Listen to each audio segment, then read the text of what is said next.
Types of Americans, those who live in New York and those who wish they... How are you? Oh, good to see all of you today.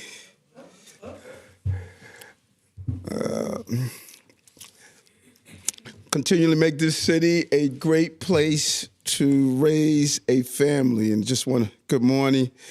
And that's what our administration is going to continue to do. I really want to push folks to our website and look at our wins list. Somebody told me the other day when they looked at some of our win lists and some of our successes that they don't hear much about, and they were blown away to see how much we've accomplished in 3 years. And last week, we celebrated Mental Health Week, where we focus on many ways our administration is helping New Yorkers gain access to mental health care, a real issue. We saw at the town hall meeting, people talked about mental health, and it seemed like after COVID, it's just been something that has really been focused on a lot, and we want to continue to do so. And we announced last week our 16th school-based mental health clinic that's bringing mental health services to more than 6,000 students in the public school system. And also we supported our veterans by reaching an important milestone, contacting more than 10,000 veterans since the start of our administration and offering them mental health services. Commissioner Hendon is amazing. He brings a lot of energy to the game.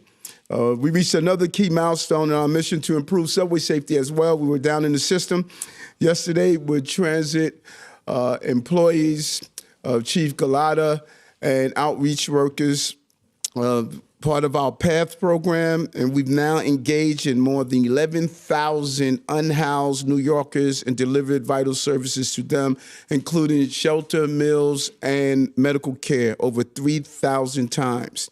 In addition to PATH, our subway safety plan has already connected 8,400 New Yorkers to shelter, with over 860 people placed in permanent affordable housing. Anyone who's down in the system or engaged with those who are dealing with severe mental health issues know how challenging it is to get someone into care, particularly if they are not aware that they need care. And another key public safety milestone we achieved was connecting more than 1,000 medically vulnerable New Yorkers leaving Rikers with smartphones to continue to follow up on their mental and physical health, really not leaving people disconnected, and those phones go a long way. And finally, affordability, housing. We're seeing how our housing plan is continuing to grow. Creating housing is essential. When you look at a 1.4% vacancy rate, says a lot. Too many New Yorkers are walking around with vouchers or walking around with the desire to rent or desire to even buy homes, start out homes, and it's just not there. We have to build more. We have the inventory problem. And last week, we took significant steps forward on historic projects that would deliver thousands of homes to New Yorkers. And we're seeing that the Brooklyn project city planning Commission voted in favor of the Atlantic Avenue mixed-use plan. This is a huge project, 21-block stretch, looking at 4,600 new homes, 2,800 permanent jobs, and it's just an exciting project right in Brooklyn, near transportation, in Brooklyn, on Atlantic Avenue. Some great, exciting things that could happen on this project.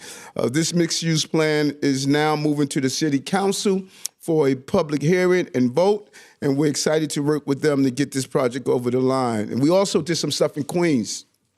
We announced a public review of Jamaica Neighborhood Plan, my old neighborhood, which would create nearly 12,000 new homes, 7,000 new jobs, and invest $300 million in infrastructure improvements such as sewer and more resilient streets and new public spaces. And this announcement is 2 years in the making and following extensive community discussions, because we wanted feedback from the community, and it shows that when you engage the community, you can get the results that you're looking for. So all 5 boroughs, as our City of Yes plan laid out, all 5 boroughs will be involved in how we build more housing for the people of the city. And so Kayla, why don't I open it up and get some question from the folks I'm happy to see today. Marsha. Mr. Mayor. How are you? So, it's almost time for petitioning for people running as Democrats to be over. So my question to you is multifaceted. One, are you collecting petitions to run as a Democrat, or are you thinking of running as an independent, which gives you more time to collect signatures? I'm going to be running as a Democrat. I say this over and over again, and we will map out our plan when time is fitting. But I'm running as a Democrat. But the thing is, have you collected petitions? Yes, we have petitions on the streets, but I'm running as a Democrat, and we have petitions on the street.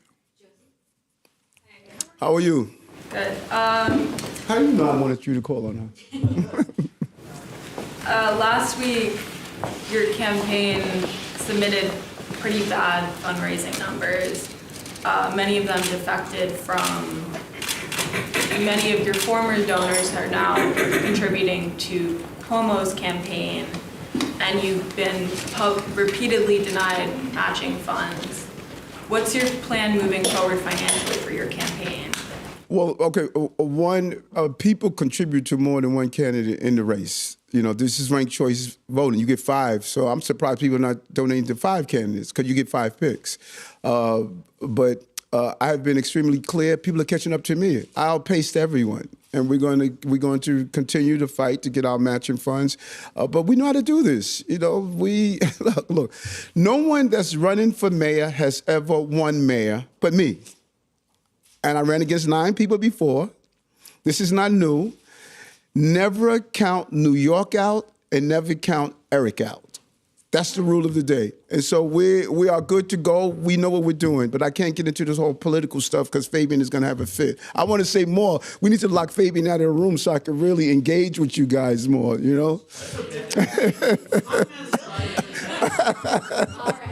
My second question is, do you foresee any issues with Randy Mastra as first deputy mayor in working with the council? No matter, even Randy's critics would tell you he's one of the best lawyers in the country. Listen, the guy is great. He's authentic. I was hanging out with him yesterday at Gracie, and we did an interview on your show, matter of fact, Marsha. And he's just, when you are in a battle, even if you don't like someone, you go get them if they are the best. And so all those who criticize Randy, if they were having problems, I don't care if it's LGBTQ rights, I don't care if it's rights for those 9/11 victims, people call Randy. He has a good track record. Listen, Randy, we should be really proud to have him on our team, and some extremely progressive, left-leaning city councilman, far left, called him to congratulate him and say, we look forward to working with you. We're fortunate to have a lawyer of this caliber that's on a team. I say this over and over. We have a deep bench, not only in government, in this city. People want to work for this administration, and they continue to sign up. And he was excited to come on board, and we're excited to have him. Hi, Mr. Mayor. How are you? How are you, sir? Good.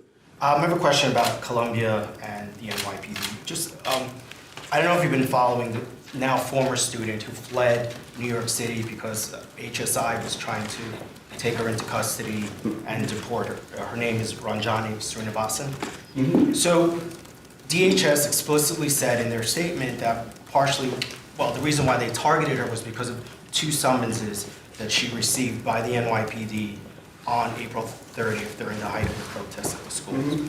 Those summonses were dismissed within weeks after they were issued. She never had to appear in court. Mm-hmm. She was never fingerprinted. She was released. Summonses issued, weeks later were dismissed. Somehow those summonses and that information got into the hands of the DHS. And so I'm just wondering how that could have happened. I mean, is the NYPD sharing any of that information with HSI, with DHS? Has the city shared any of that information with Columbia University? I mean, this woman she's a Fulbright scholar, Harvard grad, was not in the public eye at all was not even in New York City during the height of the Columbia protest. She was out of the country. And all of a sudden, because of these summonses that were dismissed, apparently she somehow winds up on the radar of DHS. Yeah. Okay. We have been extremely clear, and I'll say it over and over again. New York City Police Department, they do not collaborate for civil enforcement. And I don't know the details of this. We could look into it to find out. But we do not collaborate for civil enforcement. And, how that summons information got out, that's something that you have to speak with the federal government about. We do not collaborate with civil enforcement, and we're very clear on that. This was an HSI.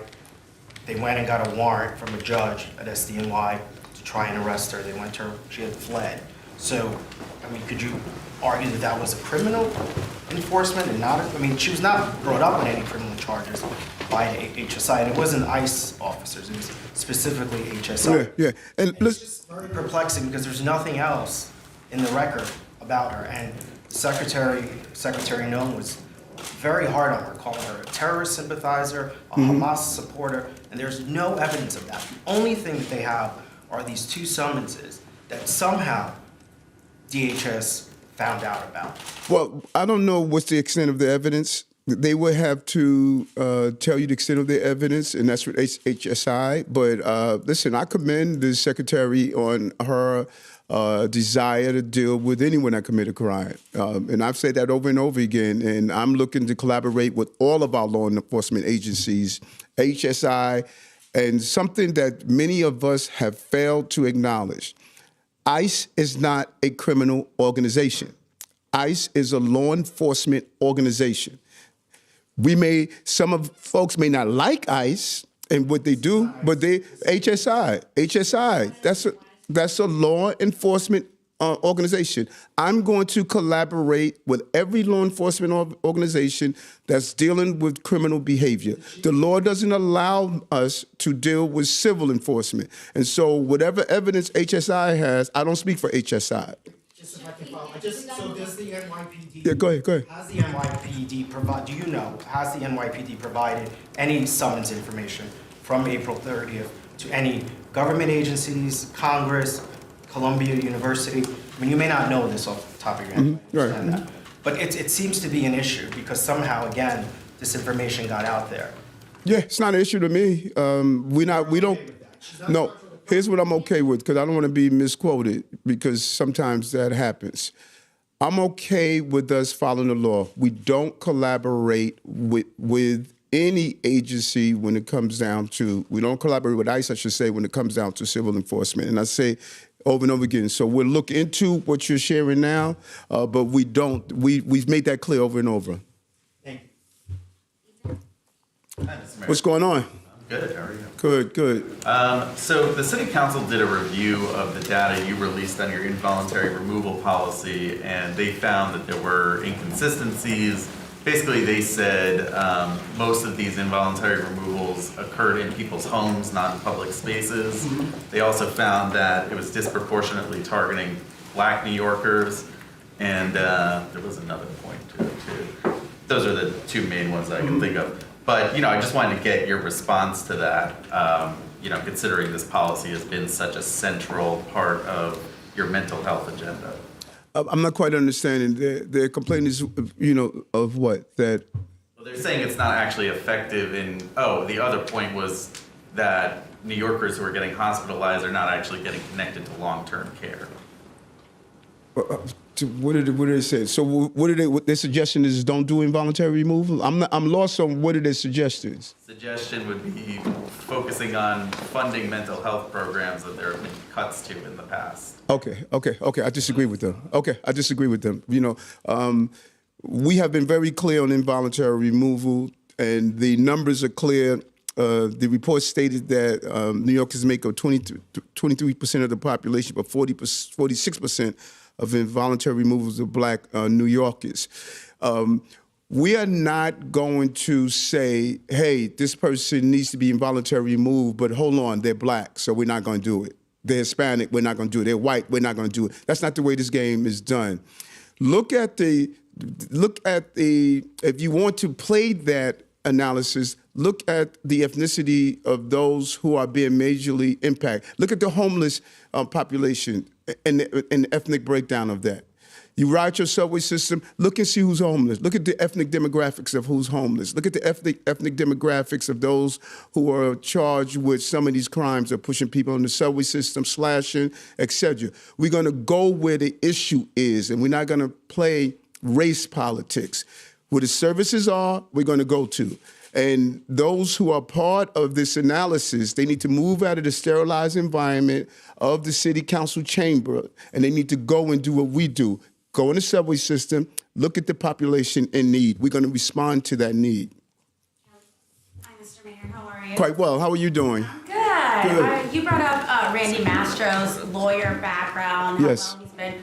You gave him his first task as Rikers Island, to close Rikers Island. You gave him that. But why not give him something like pushing back against the Trump administration and their policies to try to get back some federal funds when it comes to the city policies? He's well versed in that. Why not task him with that as a major thing, especially because we're going into the budget season right now for the city? No, you said I gave him Rikers? Where did you get that from? From your interview with Marsha, you said that one of his first tasks is going to be focusing on Rikers Island and how to close it in time for the legal deadline. And that's why I asked you. You said one of his tasks, not that's his only task. He's the first deputy mayor. The entire portfolio, from analyzing what is happening on the federal level to analyzing what we're doing around public space to analyzing Rikers, that finally everyone seems to agree with me that 2027 is not a realistic time to close it and that we need to deal with the mental health crises. And so that's the role of a first deputy mayor. One of his roles would be do that in partnership with my chief of staff and my entire team. And so we're not going to zero in on just why can't he do this one aspect of it. This is a city where you better know how to chew gum and walk at the same time. And I think Randy can do that. So that's one of his aspects. And then a follow-up Yes. question about your campaign. You said you're not worried. Everybody's catching up to you. You haven't really been on the campaign trail. I know you've said you're going to get out soon. Mm-hmm. Is there any worry that you're going to get out too late, that there won't be, by the time you do get out there and officially join the trail, that there won't be anybody left to endorse you or anybody left to support you? Tell me, I'm curious about this. Give me your definition of campaigning. Going to houses of worship? I do that. Going to town hall meetings? I do that. Going into the streets and shake hands with people? I do that. Kiss babies? I do that. What is a definition that you think I'm not doing that a candidate would do? You're not going to the mayoral forums. Mm-hmm. You're not speaking out necessarily on all the issues when it comes to what New Yorkers want, and particularly criticism or policies that are coming out of the Trump administration. I mean, you're not in those places. You said that you have petitions out, but I personally haven't seen anybody. I've spoken to people. They said they've seen here and there. So I'm just wondering, based on how you campaigned in 2021 and how you're campaigning this time around, it's not the same. Okay, so first of all, I disagree, and I can't get into a full analysis of that. And I'm sure you saw the petitions of everyone that's running for office. I'm sure you saw them, and if you did, you're probably the unique New Yorker because no one else has done. When you petition, you go to voters that are registering, you knock on doors. Those are quality petitions. That's when you have a qualitative petition process. And I know what I'm doing. That's all I can say to you. Running for office to get a seat is different from being an incumbent. I know what I'm doing, and I must thank you and everyone else here. I thank you for being so concerned that I'm reelected. I thank your concern that Eric is going to be all right. It really warms my heart that all of you are so concerned. I'm making your city safe. I'm bringing back tourism. I'm educating your children. You have showed me such a level of warmth that, Eric, we're concerned. We want you back. And I know I'm making a lot of your careers. You're getting a lot of clicks from me. I know the rest of those guys are so boring that all of a sudden you're going to go into the shadows. You are doing so well, and I know you want me back. I know it. I'll be back. Don't worry about it. I'm not going anywhere. You're going to all write books. You're going to all do documentaries. You're going to all continue to get the clicks you want. Every time you tweet my name, people click right away. Every time you want to do a 30-page expose with a rat running across my face, people are going to get excited. So it's okay, folks. I'm coming back. Thanks, Eric. What's happening? I wanted to ask you about a fire that happened in the Bronx a couple weeks ago on Jerome Avenue. There were a lot of businesses that were destroyed, actually. I've been talking with some of the people there. One of the business owners told me that basically the city is not offering any kind of financial assistance, that the small business services office is giving them resources, but as far as actual financial help for these businesses, they haven't been offered anything. And this was an area that was looted a lot in 2020. And she said she got a check for $10,000 from the city. I don't know, I mean, maybe there are details here that I'm not aware of, but what can the city do financially for these people? We're going to send SBS up there and find out, doing a needs assessment and see how we could help. You know, there are some limitations on what we can do, and we've done some major things around small businesses, because that's important. We have one of the largest numbers of small businesses in the history of the city because of the support that we have put in place, and we're going to go up to that area and do an analysis and see what we can do to assist them. Would there be a situation where you could write a check for some of these businesses? Listen, I would love to write a check for a whole lot of things. We got to do an assessment to see what resources are available. And Commissioner Gross has been excellent in doing that. And we're going to get a team up there and see how we can help. Mr. Mayor, how are you? Craig, what's happening? Same old, same old. So last week you had made comments to Jewish leaders that there is an anti-Semitic candidate in the mayoral race. Who are you referring to, and why do you believe they're an anti-Semite? And then secondly, yesterday, I know you're not on the campaign trail yet, but a lot of the candidates for mayor stood together. Even the Republican Curtis Siwa stood with the Democratic potential nominees, and they called out former Governor Cuomo for his handling of the nursing homes. Do you believe that Governor Cuomo handled the nursing homes properly during the pandemic? Okay, so first we need to be clear on the record. You keep saying you're not on the campaign trail. I'm like, where y'all get this definition from? Is there a Webster definition of what being on the campaign trail is? I was in the church yesterday talking to voters. I'm out in the streets all the time talking to voters. And so I'm going to continue. I know what I'm doing. I ran for Senate and won. I ran for borough president and won. I ran for mayor and won. I know what I'm doing. And so let's get this off the conversation before Fabian goes crazy. I'm on the trail. I know how to campaign. And I know how to also run the city. I still got to run the city. A lot of those other folks who are running, they don't have day jobs. And, you know, when you look at how Governor Cuomo is running, former Governor Cuomo is running, he's in this bubble. You can't even get near him. He's not doing this. You can't even get near him. He controls walking in. He controls walking out. He's not answering questions from you. And does that make him on the campaign trail? Is he on the campaign trail? Well, he's doing campaign. I mean, when was the last time you did a campaign event that wasn't involved with the city? I know you're using the bully pulpit, you're the mayor, you're obviously incumbent, but when is the last time you did an actual campaign event? Every day that I'm in the street, I'm the incumbent, folks. I mean, why aren't we understanding that? When you're an incumbent, you want to reserve your resources, you want to stay focused on your job, because my victory is going to be showing my record of how I brought this city back. That's a whole different scenario. I didn't have a record to run under. I have a record to run under. Those other guys don't have a record to run under. I have a solid record of housing, public safety, affordability. And so we're going to, stay focused on that. And again, I'm like bursting with excitement. I'm like, do you guys miss me out there? Like, what's the story? Do y'all miss me out there? But listen, let's hold everybody to the same standard. How come you guys are not critiquing the fact that a governor who's supposed to be the front runner in this race is having this controlled environment? Oh, we do. Yeah, okay. Well, I don't read the papers. No, but listen, we know what we're doing.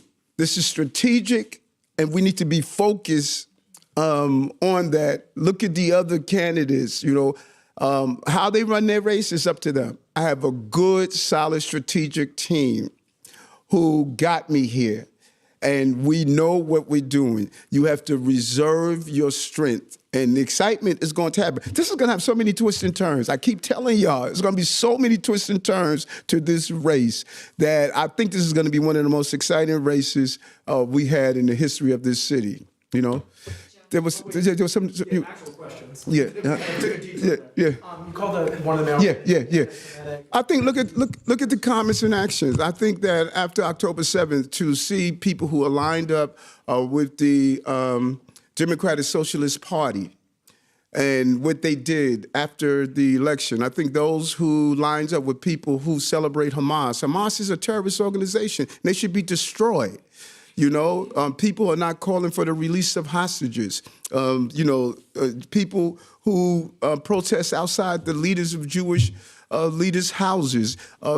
Some of this just nasty and mean action that you're seeing from some of these candidates. One in particular that I wanted to highlight, but many of them have not dealt with this anti-Semitism in the city. And so just look at their comments. And I'm not trying to name them to give them any more notoriety than they deserve. But we will be pushing back on anti-Semitism and hate and other actions we see in the city. We're going to, be clear that this is not a city for anti-Sikhism, anti-LGBTQ+, anti-Semitism. I'm going to be clear on that, and everyone should be clear on that. Oh, yes. And do you believe that everyone was speaking out yesterday about the mayoral candidates, about Governor Cuomo handling the nursing homes? Yeah. Do you agree with these other mayoral candidates? Did he handle these properly or improperly? Yeah, and I'm doing an analysis of all of those candidates to see who was around at the time.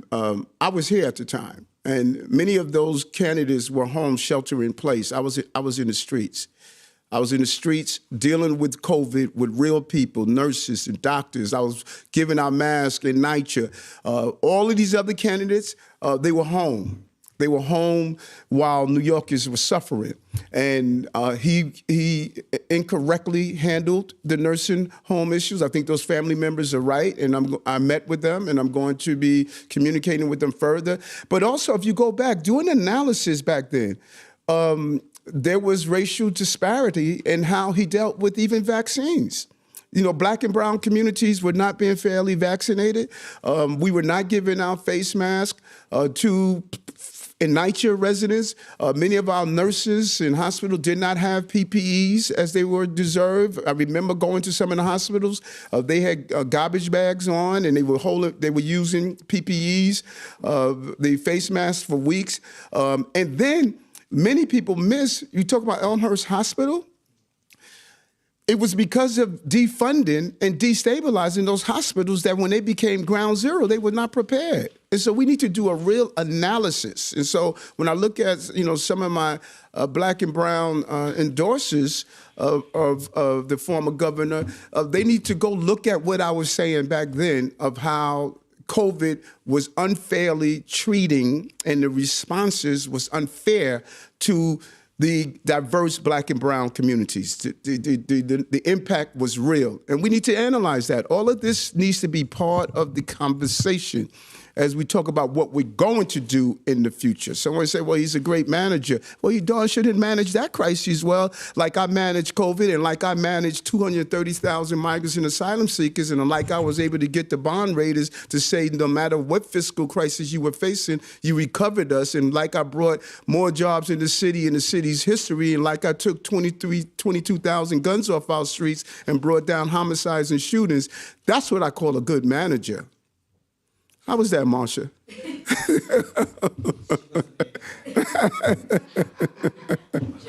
Mr. Mayor, how you doing? What's going on, Joe? Not too much. Two quick questions for you. You mentioned that Brandy's going to be working on more than just the Rikers issue. Can you tell us any other prominent issue you two have discussed, like some new proposal or something new he wants to do now that he's coming in? And secondly, your city contracts director resigned last week. I was wondering if you had any insight into why she left, maybe aside from her resignation letter. Did you discuss anything you could share with us? Yeah, first Randy, and yesterday we went over, we spent a little over an hour yesterday at Gracie Mansion, and this guy is just, he's excited. He says, Eric, you guys did so much in 3 years. We need to have that rolling screen of all that we've done in 3 years. When you take away migrants and asylum seekers in this bogus federal case, and just say, wait a minute, let's just analyze this guy just based on the facts, not the stuff that overshadowed it. You have to sit back and say, darn, this guy took us from where we were to where we are now. And so he said, what you guys have done in 3 years, now at a minimum, we have another 9 months at a minimum that we're going to move things forward. And he's going to map out some of the things that he wants to do. He came in with a real plan of what he wants to do in the next couple of months. And we got a lot of stuff we're going to get done in the next couple of months. And so I don't want to take his thunder. Let him come in, and trust me, he's not shy. So Randy is experienced. He was a first deputy mayor before. You coming in with a seasoned player, and I'm looking forward to the partnership that we're going to do with Camille, who, I think history is going to be kind to Camille, and what she was able, just a steady hand at the wheel. Camille, I don't know if your mother's watching this. You did a great job with your daughter. She is a great leader, and the city should be happy to have both of them. Dealing with the second part was... It was about the city contracts director leaving. At least I wanted to bounce. I don't understand this. She was with the controller first, right? I think at least. Yeah, she was. I think we got her from the controller's office. We were excited to get her. She really put in place the mayor's office of contracts. She did a great job. She gave us a 5-week notice. She said, I want a smooth transition. I want to do something else. Being on the front line is challenging. And listen, I don't know if you guys realize it. It's hard working for me. I'm a mayor on steroids. Nobody like getting these 2 a.m. calls. Why is this highway dirty? Poor DJ, man. I don't know how you run with me this long. So after a year with me, it's 8 years with another mayor. So she served us well.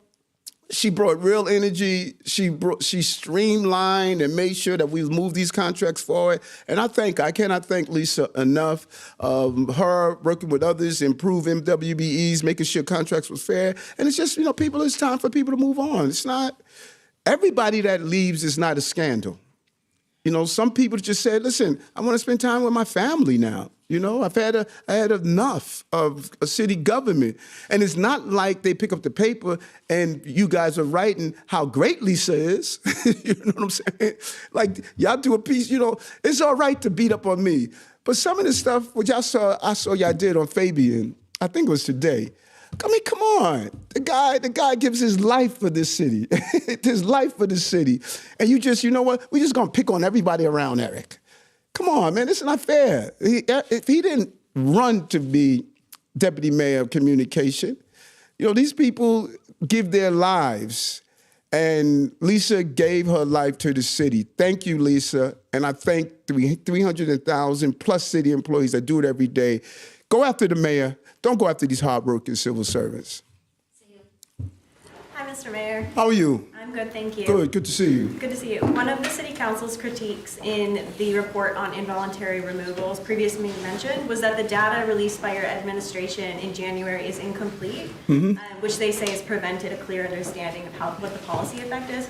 I'll give you a few examples. One was that there's no tracking on whether the same individual has been involuntarily transported multiple times. Another big one was, one second, sorry. So good, take your time. So information on outcomes is only available for those transported to city public hospitals and unavailable for those to private hospitals. There's more. But I wanted to get your perspective on, are you aware of these gaps? Are you looking to bolster data Yes. reports? Thank you for that. people with severe mental health illness didn't start in 2022. This has been a chronic problem, not only here in the city, but across the country. When I speak with and communicate with my mayors across the country, we're all wrestling with this. It may even be international. When I spoke with the mayor of Paris, they were talking about this. When I speak with the Mayors Association, everybody's talking about this. And many people are afraid to touch it because it's a challenge. And, I invite all of you to come with me out in the streets and see how dealing with people with severe mental health illness. You don't just walk up to them and say, listen, did you take your medication today? Hey, we want to bring you inside the hospital. That is just not how it is. And laws prevent you from just taking anyone that you know in common sense that this person needs care. But the laws don't allow us to do this. That's why we're fighting in Albany right now.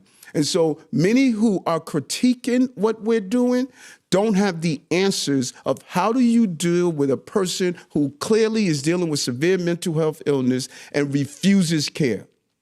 Refuses care. And so idealism collides with realism. This is real stuff that we have to address. And we have been bold enough to say, you know what?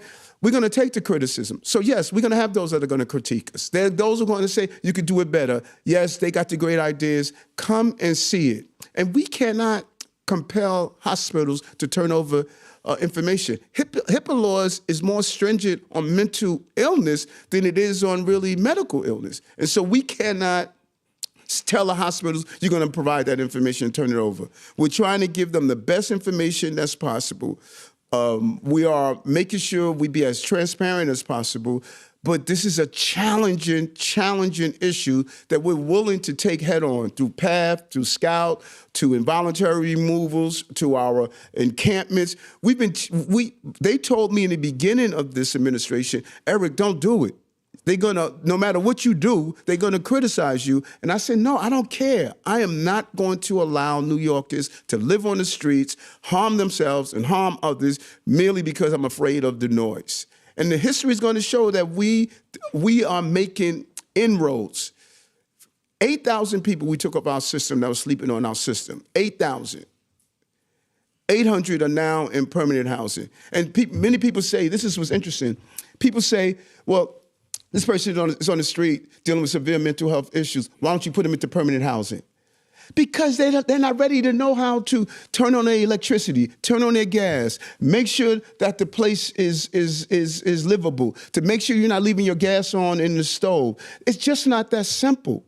There needs to be a transition to independent living. And we've been doing that with our supportive housing. And we're going to continue to do it. And there's those who are going to be in the bleachers attacking those of us who's on the field of this battle. And that's the par for the course. Hi, Mr. Mayor. Good. How are you? Good. I have two questions. First, I was wondering if you could talk about your office's reluctance to publicize Know Your Rights immigration guidance. Amid the fear amongst migrants about having interactions with ICE. And then secondly, I'm wondering if you've scheduled a briefing yet on the Queensboro Bridge pedestrian path and when you anticipate it'll open. First, I'm not quite sure where you got that we are not doing Know Your Rights. Manny has made that clear. We looked over the items. We released it. We get ready to put it on our monitors, our Link NYC kiosk. We've been sending it out. Other entities has asked us for it. We turn it over to them. When you look at the fact that we're going to be putting on over 2,000 kiosks. We already sent it out. It has already been approved. Starting on April 1st, we will also have Know Your Rights resources at all Link NYC sites. And so I'm not sure where that came from. I mean, it's like trying to feed into the narrative that we are afraid to do the things we were doing already. So if there's some factual information about that, I'm not aware of it. And if somebody is preventing it from coming out, please share with me. because that should not be happening. I was very clear with Manny, who traveled with me to the Darien Gap, who traveled with me to El Paso, who has been a dreamer and has been very compassionate about this issue. So I'm not sure where that came from. That's part of the all narrative, we don't want to criticize the administration. No, we want to get stuff done. We don't want to get caught up in, all of this name calling. That's not governing, folks. So I'm not part of that. What is that terminology people using? This syndrome of just want to be attack. I gotta manage a city. So we're doing that. I don't know who's telling you that, but it's not factually accurate. What's the second part of your question? Queensboro Bridge. So let's close the door on this issue. This has not been delayed. I was never briefed. This is a major project that's going to impact movement and traffic. You briefed the mayor.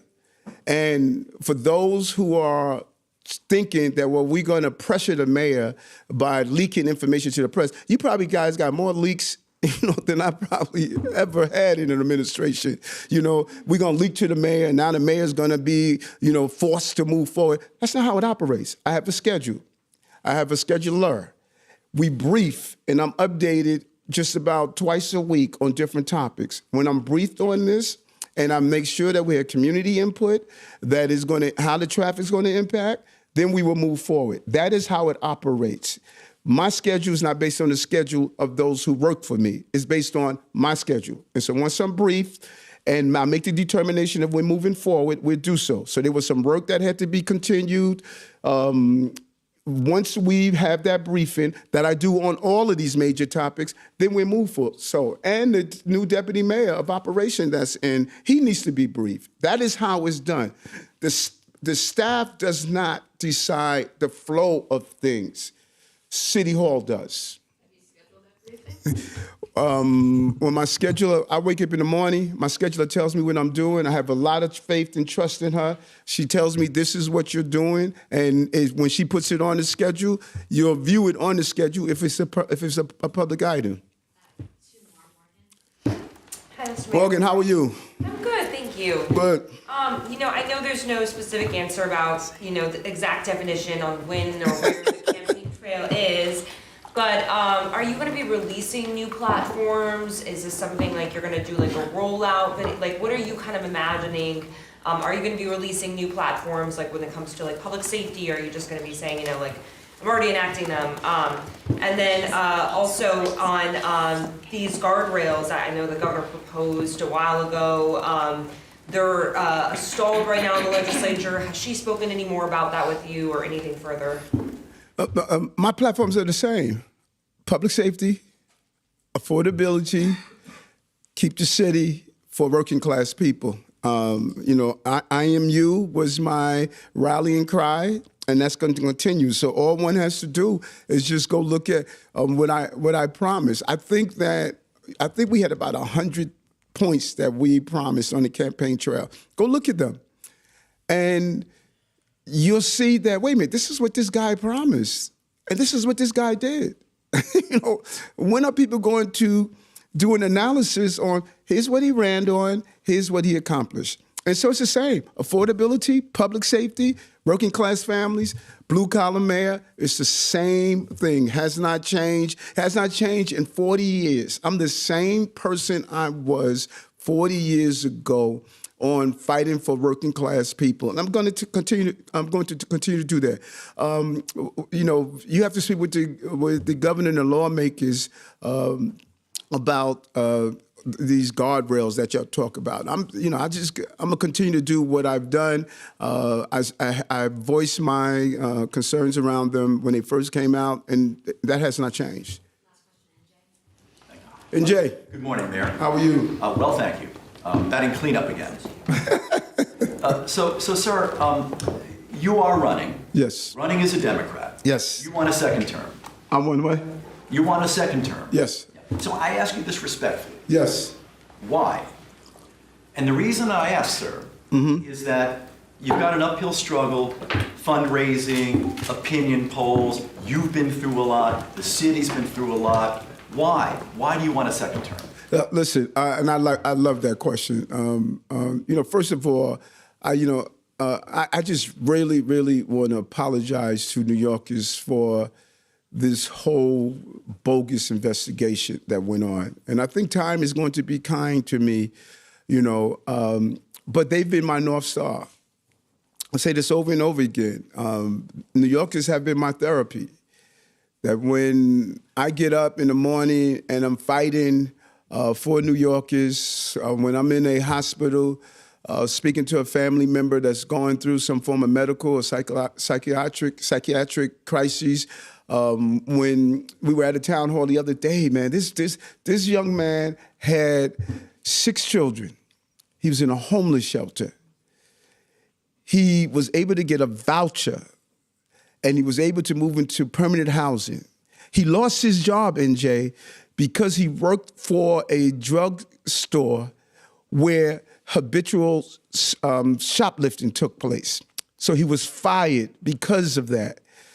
But we were able to find him a job right there inside that town hall while we're fighting to deal with the repeated recidivism of shoplifters that people say we should not be doing. That was a real story. Those stories, you walk out and say, you're seeing on the ground what matters. And when I walk into New Yorkers and they tell me I got the key to my first apartment, when I meet New Yorkers and say, you cleaned up this encampment and now I can play catch again with my son under the BQE. When you see how you touch the lives of real people, it's contagious. And if I were able to accomplish what I did in 3 years, getting us out of COVID, getting us out of the migrant asylum seeker crisis, bringing down crime, breaking records on housing. In 3 years, I got a whole lot of gas still in the tank, and I'm looking forward to New Yorkers to get past the noise and say, let's look at the numbers. This has been one heck of a ride, and I'm not tired. I'm not frustrated. I enjoy working for the people of the city, and God willing, that if I'm able to do it for another 4 years, we're going to continue to turn the city around. That's why I'm running. Yeah.